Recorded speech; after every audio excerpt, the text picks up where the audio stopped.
नमः श्वेत्याय च कोल्याय च नमो न्याय च भान्याय च नमो आय च वितरणाय च नम आधार्याय च हाप्याय च नमो आय च एम्याय च नमः पद्याय च प्रपद्याय च नमो आय च प्रपद्याय च नमः सिगुंविलाय च शेनाय च नमः अपर्दिने च पुलस्तने च नमो च्याय च गुह्याय च नमः याय एम्याय च नमः हास्याय च गह्वरेष्ठाय च नमो कल्याय च तेष्टाय च नमो सद्याय च हरित्याय च नमो चाय च हरित्याय च नमो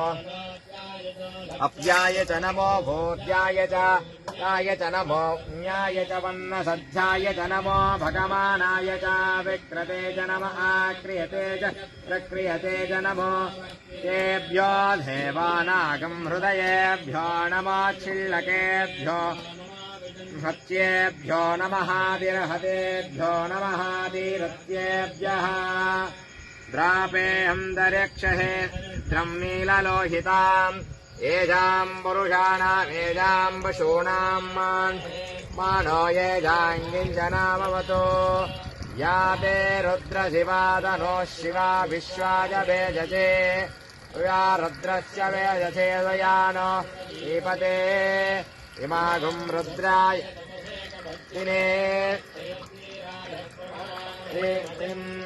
मानाहम् एतदश्वते विश्वम् पुष्ठम् ग्रामे अस्मिन्ननातुरम् मृडानो रुद्रो